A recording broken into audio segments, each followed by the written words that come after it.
ఎలాగైనా ఈ వారంలోనే సర్జరీ జరగాలని డాక్టర్ చెప్పిన విషయాన్ని తను మర్చిపోలేదు. ఇకపై ఆ అసిస్టెంట్ని కాంటాక్ట్ చేసి టైం వేస్ట్ చేయకూడదు. నేనే డైరెక్ట్గా ఆ డాక్టర్ని అప్రోచ్ అవుతాను అని అనుకున్న అభయ్ తన సెల్లులో ఒక ఈమెయిల్ని మెసేజ్ చేశాడు. కుర్చీలో వెనక్కి వాలి బుక్ చదువుకుంటున్న సమీర తన మొబైల్లో బీప్ సౌండ్ రావడంతో దాన్ని ఓపెన్ చేసింది. అది అభయ్ డాక్టర్ మీరా గుప్తాని రిక్వెస్ట్ చేస్తూ రాసింది. మా గ్రానీకి ఎమర్జెన్సీ బ్రెయిన్ సర్జరీ అవసరం. దయచేసి ఈ వీకెండ్లోగా మీ అపాయింట్మెంట్ ఇవ్వాల్సిందిగా రిక్వెస్ట్ చేస్తున్నా అని రాసి ఉంది. సమీర ఏమీ ఆలోచించకుండా ముందు బ్రెయిన్ సర్జరీ మీకే అవసరం అని టైప్ చేసి సెండ్ బటన్ ప్రెస్ చేసింది. వెంటనే తను ఎంత నాస్టీ పని చేసిందో అర్థమై నాలుగు ఖర్చుకుంది. ఈ మెసేజ్ చూసి అభయ్ షాక్ అయ్యాడు. ఒక టాప్ మోస్ట్ సర్జన్ నుండి అలాంటి మెసేజ్ అతను ఎక్స్పెక్ట్ చేయలేదు. వెంటనే రిప్లైగా ఏదో మెసేజ్ టైప్ చేసి దాన్ని పంపకుండానే డిలీట్ చేశాడు. వెంటనే తన కంపెనీ ఐటీ హెడ్ కి కాల్ చేశాడు.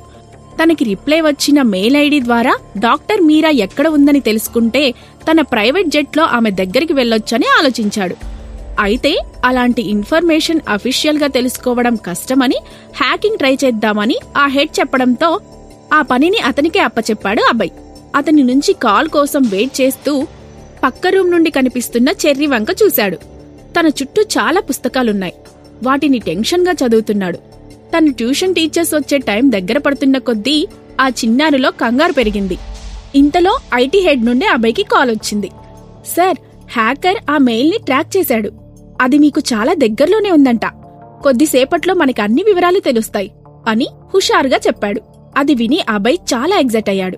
ఐటీ హెడ్ ఆఫీస్ ఛాంబర్లో కంప్యూటర్ ముందు కూర్చొని సమీరని ట్రాక్ చేస్తున్నాడు ఓ హ్యాకర్. అది హోటల్ రాయల్ మౌంటైన్ దగ్గరలోనే బ్లింక్ అవుతుంది.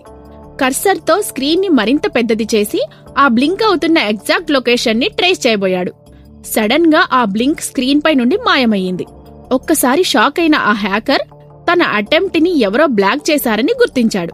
పక్కనే నిలబడి అంతా అబ్జర్వ్ చేస్తున్న ఐటీ హెడ్ నీరసంతో తల వేలాడేశాడు. ఇంకా లైన్లో వెయిట్ చేస్తున్న అభయ్తో హ్యాకర్ని ఎవరో బ్లాక్ చేసిన విషయం చెప్పాడు. అది విని అభయ్ ఆలోచనలో పడ్డాడు. థ్యాంక్ యూ మరియా అని మెసేజ్ టైప్ చేసి సెండ్ చేసింది సమీర. ఆమె పెదవులపై చిరునవ్వు కదలాడింది. సరిగ్గా 5 నిమిషాల క్రితం సమీరకి ఆమె ఐడీని ఎవరో ట్రాక్ చేస్తున్న ఇన్ఫర్మేషన్ ఇచ్చింది మరియా. ఆమె సమీర ఆన్లైన్ సెక్యూరిటీ ఇష్యూస్ ని మేనేజ్ చేస్తుంటుంది. కంప్యూటర్ ప్రోగ్రామింగ్లో ఆమె మంచి ఎక్స్పర్ట్. ఎప్పుడు లో ప్రొఫైల్ మెయింటైన్ చేయాలనుకునే సమీర తన ఐడెంటిటీ రివీల్ కాకుండా మరియా సర్వీసెస్ ని హైర్ చేసింది. ఫోన్ పక్కన పడేసి కూతురి పక్కన పడుకుంది. ఏవో ఆలోచనలతో ఆమెకు మరి నిద్ర పట్టలేదు. ఇంతలో స్వీటీ లేచింది. కూతురితో కబుర్లు చెబుతూ కార్టూన్ షో చూస్తూ ఆ సాయంత్రం గడిపింది సమీర. చెర్రీ ఆ రాత్రి త్వరగా నిద్రపోయాడు. సన్నీ తన సోషల్ మీడియా అప్డేట్స్తో బిజీగా ఉన్నాడు. మరోవైపు అభయ్ ఆఫీస్ రిపోర్ట్స్ చెక్ చేస్తున్నాడు. చెర్రీ ట్యూషన్లో ఎక్కువ స్ట్రెయిన్ అవుతున్నా అభయ్కి ఆ విషయం చెప్పలేదు. గత కొంతకాలంగా ఆ చిన్నారి ఫేస్ చేసిన బ్యాడ్ ఎక్స్పీరియన్స్ తనలో ఇన్సెక్యూరిటీని క్రియేట్ చేశాయి. తను నిజం చెప్పినా ఎవరూ నమ్మరని స్ట్రాంగ్గా ఫిక్స్ అయ్యాడు.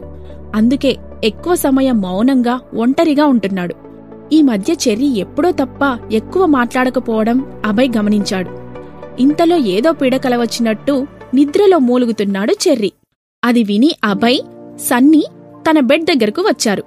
అమ్మో అమ్మో అని కలవరించడం చూసి అయోమయంలో పడ్డారు.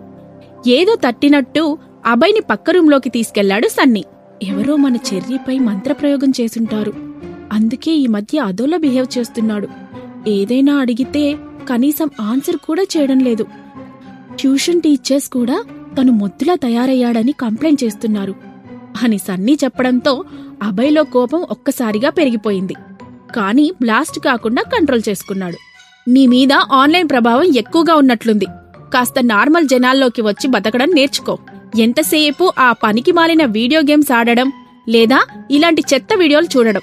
ఏదైనా నీ కెరీర్కి యూజ్ అయ్యే కోర్స్ జాయిన్ అవ్వచ్చు కదా అని అభయ్ క్లాస్ తీసుకోవడంతో పిల్లిలా ఆ గది నుండి జారుకున్నాడు సన్నీ. చెర్రీ ఏదో బాధలో ఉన్నట్టు ముఖం పీకిపోయినట్టు కనిపించింది. తనని అలా చూడడం అభయ్కి చాలా బాధగా అనిపించింది. చెర్రీ విషయాల్లో మరింత జాగ్రత్తగా ఉండాలి. తనని ఇబ్బంది పెట్టే పనేదీ చేయకూడదు. అమ్మ ధ్యాస రాకుండా చూసుకోవాలి అని అనుకున్నాడు అభయ్. ఆ ఆలోచన రావడంతోనే చెర్రీ కన్నతల్లిపై అభయ్ కోపం మరింత ఎక్కువైంది. తన కొడుకు ఎవరినైతే తలవకూడదని ఇన్నేళ్లు కంటికి రెప్పలా కాచుకున్నాడో ఈరోజు ఆమెనే కలవరిస్తున్నాడు అని కోపాన్ని అణుచుకున్నట్టు పళ్ళు కొరుక్కున్నాడు. ఇక అక్కడ ఉండలేక బాల్కనీలోకి వెళ్లిపోయాడు అభయ్. సరిగ్గా అప్పుడే అవతలి సూట్ బాల్కనీలోకి ఒళ్ళు విరుచుకుంటూ వచ్చి నిల్చుంది సమీర. గాలికి ఆమె కురుళ్ళు అలల్లా తేలుతున్నాయి.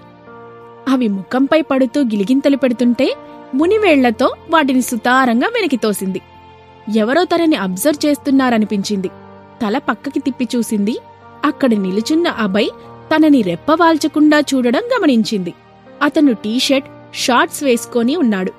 అతని బలమైన కండల్ని అవి ఎల్వేట్ చేస్తున్నాయి. మధ్యాహ్నం తను పెట్టిన మెసేజ్ గుర్తొచ్చి సమీర పెదవులపై చిన్నపాటి నవ్వు మెరిసింది. నిజంగానే ఇతను మ్యాడ్ పర్సన్ అయ్యుంటాడు.